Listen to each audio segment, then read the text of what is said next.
नमस्कार दोस्तों, स्वागत है आप सभी का आपके अपने YouTube channel the final touch पे। दोस्तों आज की इस वीडियो में हम आपके आने वाले एफकेट एग्ज़ाम के लिए कुछ क्वेश्चन करने वाले हैं। दोस्तों यहाँ पे मैंने नंबर ऑफ़ क्वेश्चन बहुत ज़्यादा नहीं रखे हैं, लेकिन इन क्वेश्चन के थ्रू जो मैं आपको कॉन्सेप्ट बताऊंगा वो आपको डिफरेंट टाइप के क्वेश्चंस में काम आएगा। ठीक है, तो जो कॉन्सेप्ट मैं बताते जाऊँ उनको आपको सीखते हुए जाना है। ठीक है, और ऐसे ही शॉर्ट वीडियोज़ में आपके एग्ज़ाम के लिए लेके आऊँगा, बिकॉज देखिए अभी लंबे लंबे क्लासेस करने का टाइम नहीं है। अभी जितने शॉर्ट वीडियोज़ हों और शॉर्ट में जितनी ज़्यादा चीज़ें सीखी जा सकें, ठीक है, जो एग्ज़ाम में काम आए, तो वो हम यहाँ सीखने की कोशिश करेंगे। ठीक है, और दोस्तों कैसा ये सीरीज़ आपको लग रहा है, वीडियो पहले पूरा देख लीजिएगा, मेथड समझ लीजिएगा, उसके बाद आप बताइएगा कि आगे इसको और कंटिन्यू करा जाए या ना किया जाए। ठीक है, चलिए स्टार्ट करते हैं दोस्तों बिना टाइम वेस्ट किए हुए। पहला क्वेश्चन दोस्तों ये previous year memory based questions हैं। ठीक है, पहले आपको बता दे रहा हूँ, देखिए एग्जाम में क्वेश्चन जो है प्रीवियस ईयर बेस्ड ही आते हैं। ठीक है, तो आपको प्रीवियस ईयर में बहुत ज़्यादा फोकस करना होता है किसी भी एग्जाम में क्रैक करने के लिए। तो पहला क्वेश्चन हम देखते हैं। पहला क्वेश्चन ये है, A purchases an article of ₹400 and spent ₹110 on its repair. He marks the price in such a way that after giving a discount of 15% he gains 25%। What is the mark price of the article. मतलब एक बंदा है जो कि 400 रुपये में कोई सामान खरीदता है और 100 रुपये उसके रिपेयरिंग में लगा देता है, और वह उसमें इस तरीके से मार्किंग करता है कि 15% का डिस्काउंट देने के बाद उसे 25% का क्या होता है, प्रॉफिट होता है, गेन होता है। ठीक है, तो आपसे मार्क प्राइस पूछा है। इसको करने के दो तरीके होते हैं, एक होता है नॉर्मल मेथड और एक होता है फार्मूला वाला मेथड। तो पहले मैं आपको फार्मूला वाला मेथड बता दूंगा, फिर आपको ऐसा मेथड बताऊंगा जो आपको हर एक क्वेश्चन में काम करेगा। ठीक है, फार्मूला जो होता है स्पेसिफिक केसेस के लिए होते हैं, जो मेथड होता है आपकी अंडरस्टैंडिंग होती है, कॉन्सेप्ट बिल्डिंग होती है, आपको हर एक क्वेश्चन में काम करती है। ठीक है, तो फार्मूला ये होता है कि CP/MP is equal to 100 minus discount upon 100 plus profit. ठीक है, यहाँ पे आपको CP दिया हुआ है। CP कितना है, 400 प्लस 110, 510 रुपये। क्यों, क्योंकि 400 रुपये में ख़रीदता है, 110 रुपये उसके रिपेयरिंग पे खर्चा करता है, तो 510 रुपये क्या हो गया आपका, CP हो गया।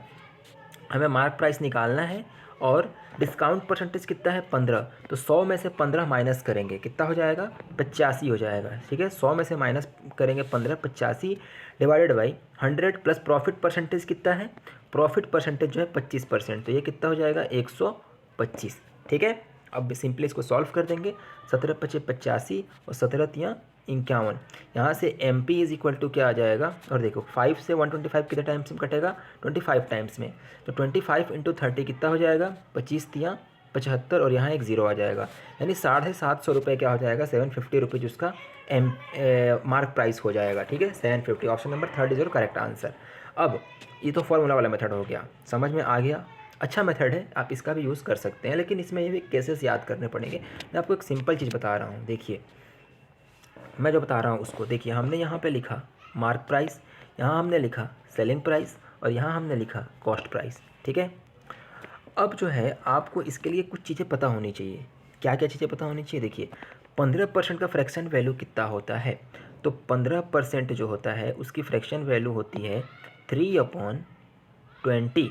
कैसे, तो 15% को हम लिख सकते हैं 15/100, तो 5 तियाँ 15, 5 बीसवें 100। ठीक है, तो ये 3/20 हो गया, 3/20 हो गया। ओके, अब जो है यहाँ पे ये 3/20 हो गया, तो यहाँ से क्या आता है, इसका परसेंटेज वैल्यू जो होता है 3/20 आ जाता है। ठीक है, तो डिस्काउंट दिया जा रहा है, मतलब -3/20 लिखेंगे। ये 20 क्या है, ये बेस है। सबसे पहले यहाँ पे आपको एक चीज़ समझना होगा कि डिस्काउंट हमेशा मार्क प्राइस पे दिया जाता है, और प्रॉफिट या फिर लॉस हमेशा कॉस्ट प्राइस पे होता है। ठीक है, तो ये 20 रुपये क्या है, मार्क प्राइस है, उसमें 3 रुपये क्या हो रहा है, डिस्काउंट दिया जा रहा है। ठीक है, 20 यूनिट मार्क प्राइस है, उसमें 3 यूनिट डिस्काउंट दिया गया, तो सेलिंग प्राइस कितना हो जाएगा, 20 में से 3 गया 17। तो यहाँ पे हम क्या लिख सकते हैं, यहाँ हम ये लिख सकते हैं कि 20 यूनिट उसका क्या है, मार्क प्राइस है, उसमें 3 डिस्काउंट दिया, तो 17 क्या हो जाएगा, उसका सेलिंग प्राइस हो जाएगा। Is that clear.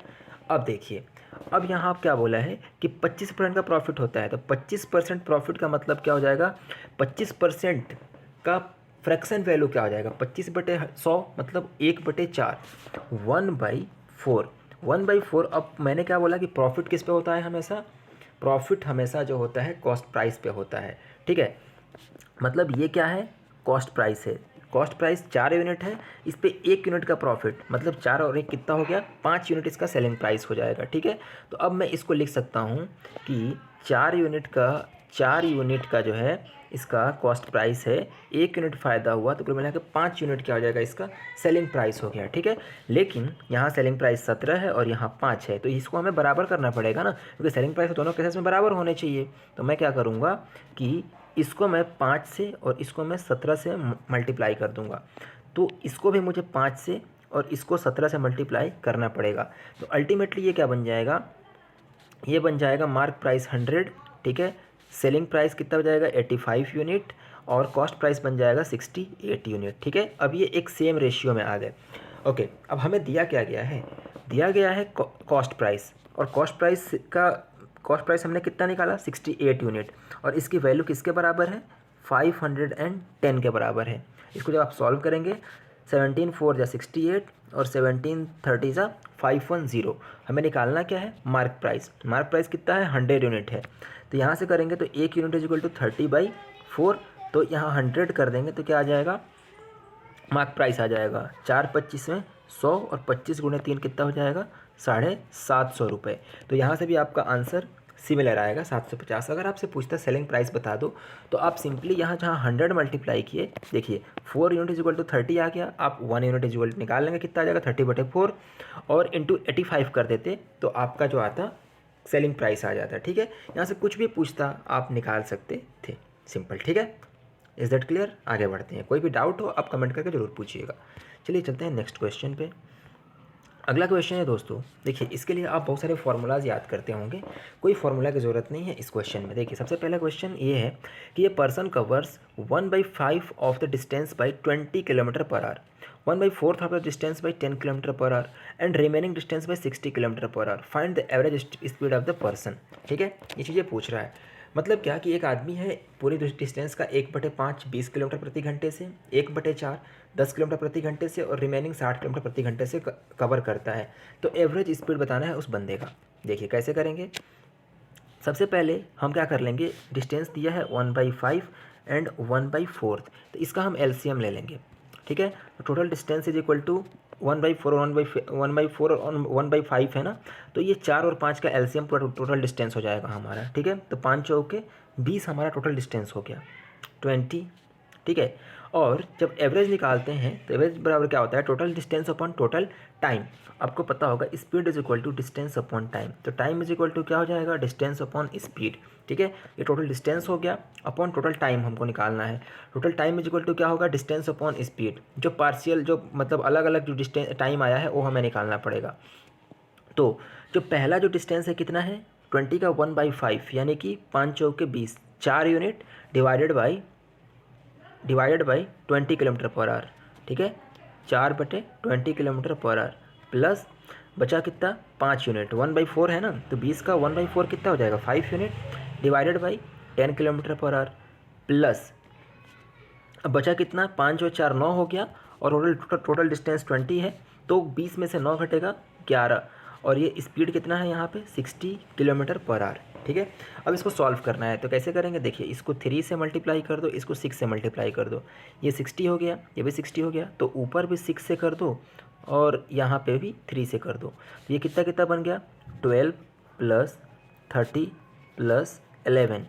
ठीक है, डिवाइडेड बाई 60 और ऊपर में क्या है 20। अब इसको सॉल्व करोगे तो 30 10 40 10 50 और 3 53, यानी कि 20 × 60 डिवाइडेड बाई 53। अब इसको आप सॉल्व कर लो, देखो पूरा सॉल्व करने की ज़रूरत नहीं पड़ेगी, आपका आंसर ऐसे ही मिल जाएगा। ये कितना हो जाएगा 6 दूनी का 12, ये 1200 होगा डिवाइडेड बाई 53। जब 53 को से आप इसको डिवाइड करोगे तो 53 2 जा कितना होता है 106, 2 टाइम्स गया। ठीक है, 106 कितना बचा 14, मतलब 140 के आसपास जाएगा। 53 का टेबल हमें और कितनी बार पढ़ना पड़ेगा 2 बार पढ़ना पड़ेगा, क्योंकि 3 बार में जो होगा वो 150 के ऊपर चला जाएगा, तो 2 टाइम्स ही पढ़ना पड़ेगा। अब अगर हम ऑप्शन में देखें तो 22 किस ऑप्शन में दिख रहा है, सिर्फ ऑप्शन नंबर 3 में ही दिख रहा है। ठीक है, और कहीं आपको नहीं दिख रहा है, तो यही आपका करेक्ट आंसर हो जाएगा। आप चाहें तो इसको पूरा सॉल्व भी करके निकाल सकते हैं, आपका आंसर इतना ही आएगा। ठीक है, तो ऐसे इस क्वेश्चन को सॉल्व किया जाता है। आई होप आपको समझ में आया होगा। आगे बढ़ते हैं, नेक्स्ट क्वेश्चन है कि total student in a school is at 20. The ratio of the boys and girl is 22 is to 19.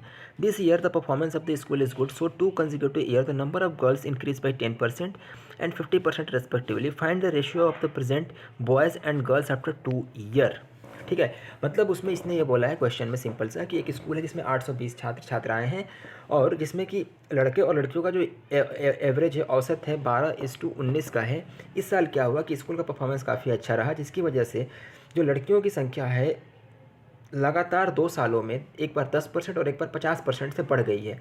तो बोल रहा है कि रेशियो बताइए जो राइट नाउ जो बच्चे हैं, जो स्टूडेंट जो बॉयज़ हैं उसका, और जो 2 साल के बाद लड़कियां होंगी उसका एवरेज हमें बताना है। तो ये वाला जो लाइन है ना, ये बेकार है, इसकी ज़रूरत नहीं है। ठीक है, उसकी ज़रूरत ही नहीं है इस क्वेश्चन को सॉल्व करने के लिए। ठीक है, चलिए इसको देखते हैं कैसे सॉल्व किया जा सकता है। इस क्वेश्चन को सॉल्व करने के लिए आपको कुछ नहीं करना है, सिंपली क्या करना है, देखिए रेशियो किसका दिया है, बॉयज़ एंड गर्ल्स का। बॉयज़ कितने हैं 22 यूनिट, गर्ल्स कितनी है 19 यूनिट। और जो 19 यूनिट है इसमें एक बार जो है 10% का इंक्रीज़ हुआ है, तो 10% का फ्रैक्शन वैल्यू कितना होता है 1/10 होता है। ठीक है, कैसे निकालना है मैंने प्रीवियस क्वेश्चन में बता दिया आपको। अगर आपको ये जानना है कैसे निकालते हैं तो मेरा परसेंटेज का प्लेलिस्ट आप देख सकते हैं, वहाँ से आपको क्लियर चीज़ें समझ में आ जाएंगी कि फ्रैक्शन वैल्यू कैसे निकालते हैं। ठीक है, तो 10% का मतलब क्या हो जाएगा, 10% का जो मतलब होगा क्या, 10% इंक्रीज़ का मतलब क्या हो जाएगा 1/10 यानी कि 11/10 क्या हो गया, 19 जो है 11/10 हो गया। अब ये जो है एक साल में जो इंक्रीमेंट हुआ उसका आया, ये पूरे इतनी लड़कियां हैं। अब अगले साल फिर 50% यानी 50% मतलब क्या होता है 1/2 यानी कि 2 यूनिट था, 1 यूनिट बढ़ के कितना हो जाएगा 3/2 हो जाएगा। ठीक है, तो अब हम यहाँ पे इसको लिख लेते हैं, देखिए कैसे लिखेंगे इसको मैं आपको बताता हूँ।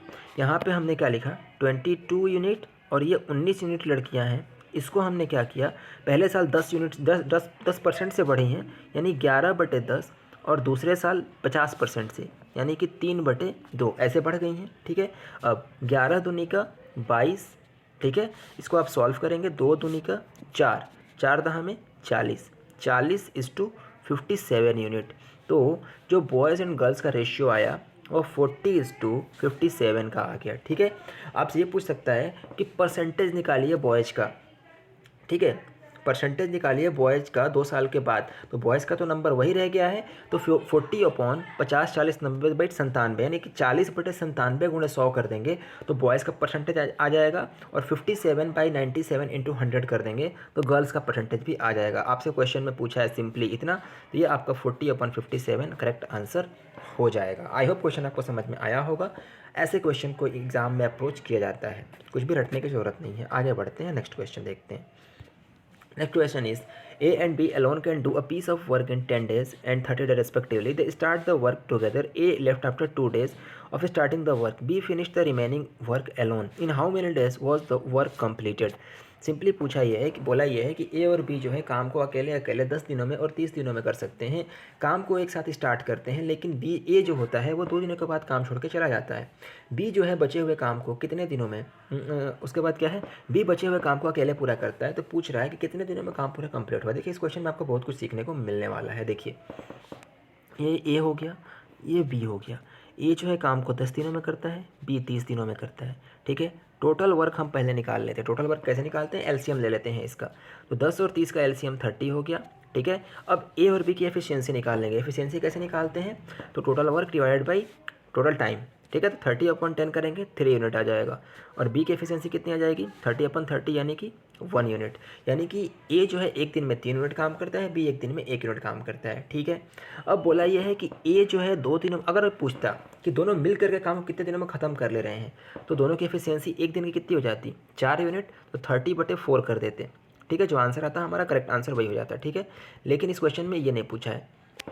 अगर ऐसा पूछता कि ए जो है, मान लो कि काम जो है 3 दिन में पूरा हो रहा है। ठीक है, काम 3 दिन में पूरा हो रहा है, और जैसे मान लो कि बोलता है काम 10 दिनों में पूरा हो रहा है। ठीक है, और एक कुछ दिनों के बाद काम छोड़ कर चला जाता है, तो आप बताइए कि ए कितने दिन काम छोड़ के जाता है। तो आप क्या करते हैं इसमें कि बी को पूरे 10 दिन काम करवा देते हैं, ठीक है। बी की एफिशिएंसी 1 यूनिट थी, ए की कितनी थी, 3 यूनिट थी। तो बी से आप 10 दिन काम करवा देते, तो 10 दिन में 10 यूनिट काम कर देता और बचा कितना, 20 यूनिट काम। 20 यूनिट काम जो है वो ए करता। तो निकाल लेते कितने दिनों में इसने 20 यूनिट काम किया, 20/3 कर देते। तो 6.67 डेज़ में वो काम करके चला गया होता। उसके बाद बचे हुए काम को बी अकेला करता है, इसलिए वो काम 10 दिन में पूरा होता है, ठीक है। तो ऐसे ये क्वेश्चन बन सकता है। अब हम आते हैं अपने इस पर्टिकुलर क्वेश्चन पे। देखिए क्या हुआ है। तो इस क्वेश्चन में बस इसने पूछा यही है कि ए जो है 2 दिन बाद काम छोड़ के चला जाता है। तो ए कितने दिन काम करता है, 2 दिन। 2 दिन में देखिए ए और बी साथ में कितने दिन काम करते हैं, 2 ही दिन करते हैं। तो 3 और 1 4 यूनिट काम वो कितने दिन में करते हैं, 1 दिन में। और 2 यूनिट में 8 यूनिट काम कर लेंगे, बिल्कुल कर लेंगे। अब ये 2 डेज़ वर्क हो गया, 2 डे, ठीक है, 2 डे वर्क हो गया। अब जो बचा सिर्फ अकेले बी बच गया, काम कितना बचा, 22 यूनिट। तो एक दिन में अगर बी 22 यूनिट काम, 1 यूनिट काम करता है, तो 22 दिन में 22 यूनिट काम करेगा। तो इसमें प्लस जो है 22 दिन। तो 22 और 2 कितना दिन हो जाएगा, 24 डेज़। यानी कुल मिला करके ये काम जो होगा 24 डेज़ में पूरा हो जाएगा। दोस्तों उम्मीद करता हूँ आपको ये क्वेश्चन चारों क्वेश्चन समझ में आए होंगे और जो कॉन्सेप्ट मैं आपको समझाने की मैंने कोशिश किया वो आपको समझ में आए होंगे। दोस्तों आपके कोई भी डाउट हो, क्वेरीज हो, आप कमेंट बॉक्स में मुझसे ज़रूर पूछें। और अगर आप चाहते हैं कि ऐसे वीडियोस में शॉर्ट वीडियोस आपके लिए और बना करके लाऊं, तो आप जो है कमेंट बॉक्स में ज़रूर बताएं, ठीक है दोस्तों। आपको क्या सजेशन है, क्या इंप्रूवमेंट की ज़रूरत है, वो भी आप कमेंट बॉक्स में बता सकते हैं, ठीक है दोस्तों। मिलते हैं अगले वीडियो में, तब तक पढ़ते रहें, आगे बढ़ते रहें। जय हिंद।